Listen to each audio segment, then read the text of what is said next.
Aula número 3 do nosso curso de oratória. Espero que esteja fazendo muito sentido para você. Espero que está sendo um instrumento, uma ponte neste processo que é tão revolucionário para quem acredita.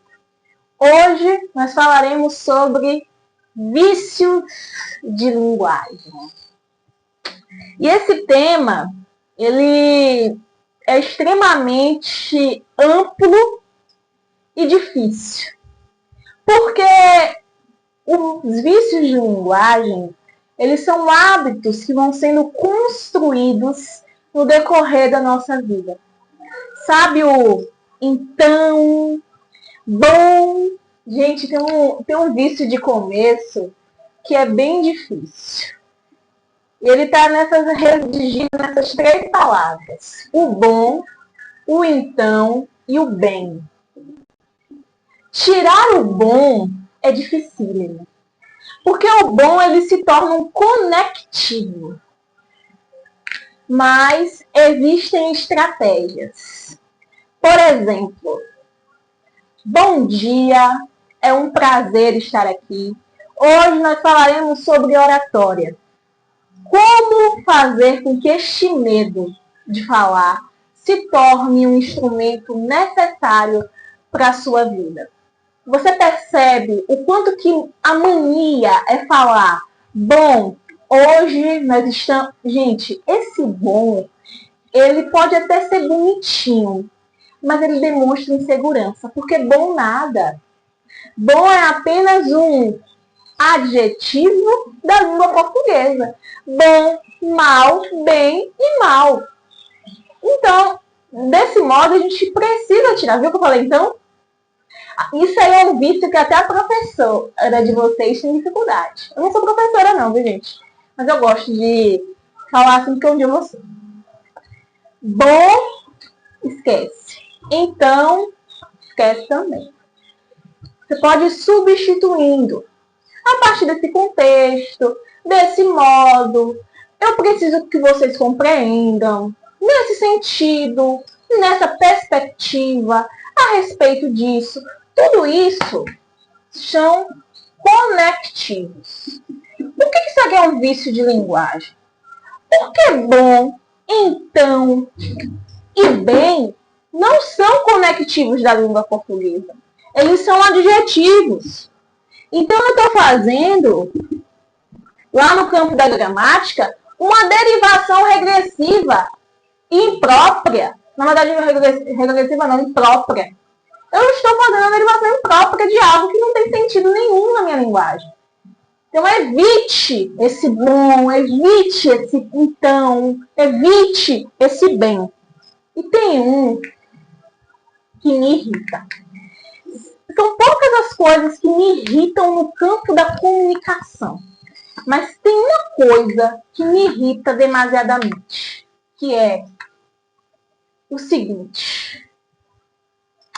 A comunicação é muito importante. Porque a gente precisa compreender a respeito da leitura, a respeito do que nós vamos impactar para o outro. Vamos voltar lá para a nossa aula de respiração, que eu falei um pouquinho de vício de linguagem. Gente, quando eu falo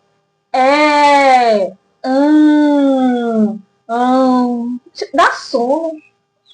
Sinceramente, dá sono. Eu, enquanto receptora, quando alguém fala eu começo a bocejar. Porque esse é uma pausa.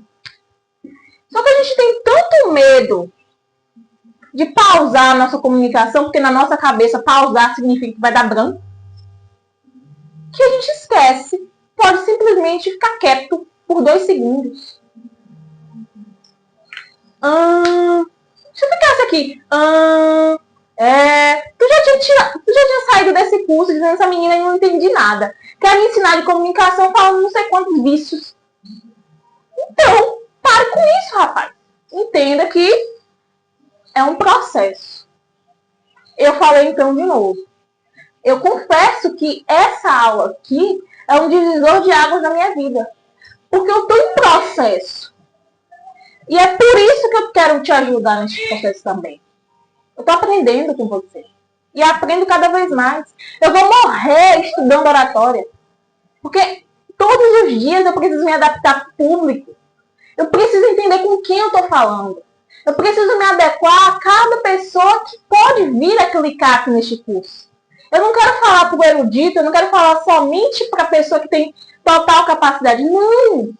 Eu quero ser ponte na vida de alguém que nem sequer pode ter educação básica completa. Eu quero que tu entenda aquilo que eu falo. E, aliás, entender aquilo que eu falo é a minha prioridade principal. Porque oratória não é sobre mim. Educação não é sobre mim. É sobre você. É sobre a mensagem. E quando eu foco na mensagem, eu entendo que pausas são necessárias. Tá vendo que essa pausa te fez pensar? Eu posso simplesmente, calar minha boca. E não tem problema nenhum. Isso vai ser atrativo. E temos o vício mais difícil de todos. O vício que faz mescla com aquela palavra-chave que nós falamos na nossa primeira aula. Insegurança. A insegurança faz com que você não acredite naquilo que você está falando. E como você não acredita naquilo que você está falando, você precisa da aprovação do outro. Aí como você precisa da aprovação do outro, você fica bem assim. A cada palavra, né, não sei o que, né, não sei o que, né. A comunicação é importante, né. A minha vida é importante, né. Estudar é importante, né.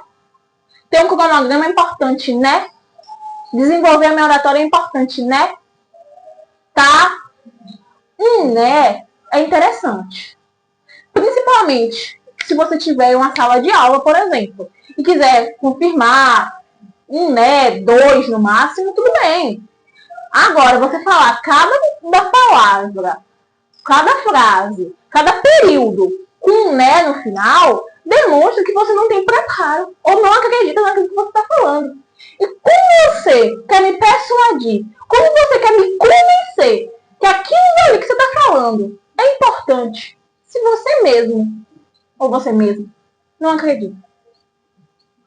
A sua comunicação ela pode estar uma porcaria, entre aspas, e sendo dificultada por uma palavra monossílaba. Né? Tá? Você não precisa confirmar a informação não, meu amor. Você estudou, você se preparou. A primeira pessoa que precisa acreditar na sua mensagem é você. Para isso você precisa se capacitar. Para isso, para falar de um assunto, você precisa estudá-lo. Eu não estou aqui falando coisas da minha cabeça. Eu estudo. E continuarei estudando todos os dias da minha vida porque eu sou viciada em aprender. É meu vício patológico. E amo o meu vício. Sou viciada em aprender. Eu gosto de ler. Sou curiosa por natureza.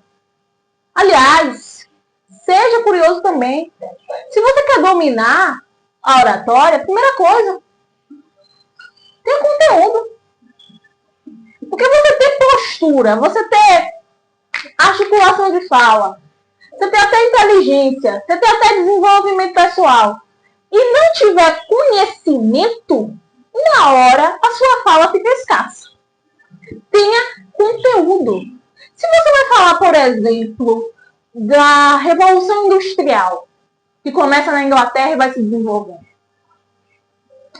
que passou por 4 revoluções, né? Tá vendo que o né natural pode acontecer? Tá vendo? Acabei de confirmar para você que pode ter um né, que pode ter uma confirmação. Você precisa dominar o conteúdo em si.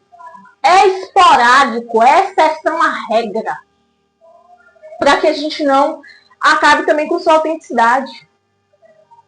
Mas voltando, se você vai dar uma aula, se você vai dar uma palestra que começa uma revolução industrial, você precisa dominar o assunto. Você não pode simplesmente jogar no chat GPT para ele fazer um script e você apresentar. Aliás, pode até dar certo. Mas vai ser uma apresentação escassa. E quando você receber novas oportunidades, as pessoas vão perceber que você só fala a mesma coisa o tempo todo. Tenha repertório, leia livros, assista filmes, assista documentários, estude. Porque é estudando, tendo conteúdo que você se torna autoridade.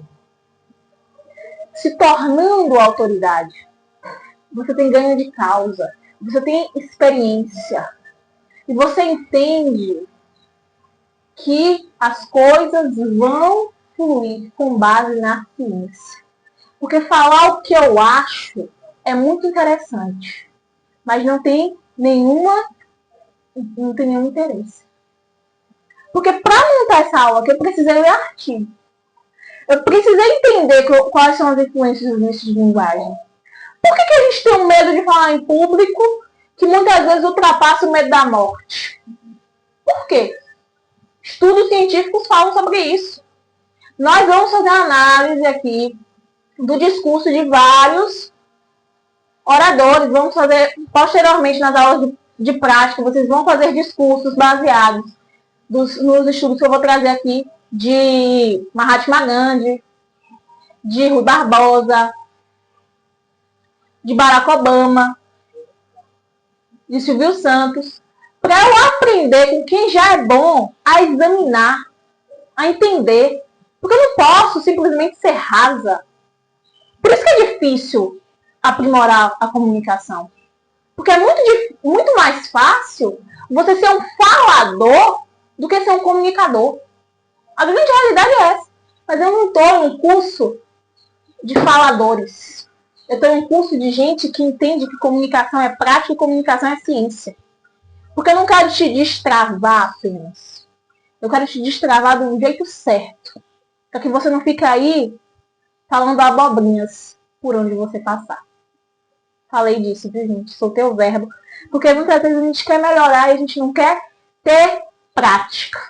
E ter preguiça não rola. Porque isso denota quando você vai falar. O seu vocabulário pobre é escancarado quando você abre a boca. E como é que eu adquiro vocabulário? Pesquisando diversas palavras? Isoladas? Sem entender o contexto? Não. Eu preciso entender português. Eu preciso saber de concordância verbal, concordância nominal. Dominar a língua que eu falo. Isso é básico. Sustentável. Porque eu preciso entender que isso aqui é só uma vírgula do que eu preciso melhorar enquanto potência. Deixe seu like, se inscreva no canal. Espero que tenha feito muito sentido para você. E eu tenho uma tarefinha para você. A partir de hoje, você vai contar quantos vícios de linguagem você tem. Você vai fazer um exercício de autoconsciência. Porque se você se autoconscientizar que você fala bom, eu me autoconscientizo. Eu sei que eu falo então. Então eu começo a pensar. Eu não vou falar então. Eu começo a me autopoliciar. Veja que eu não falei mais ao decorrer da aula. Isso é um exercício de autoconsciência. A autoconsciência que está ligada com a minha autocrítica. E essa autocrítica, ela é saudável. Quando bem dosada, ela é extremamente saudável. Eu preciso me tornar o meu autoavaliador. Grave vídeos das suas apresentações. Entenda como é que está o seu padrão. Se tem algum vício postural. Se tem uma mão que está balançando demais. Se tem algum vício de linguagem, do ponto de vista verbal. E se policie. Aprenda a ir tirando gradativamente. Porque você consegue. Se você se autoconscientizar, você consegue. Gradativamente. Não queira dar o passo maior que a perna. Porque você vai cair. É uma escada. Mas você precisa também se mover. Mais uma vez, repito. Deixe seu like, se inscreva no canal. É sempre um prazer contribuir com a sua formação e com o seu desenvolvimento. Um abraço.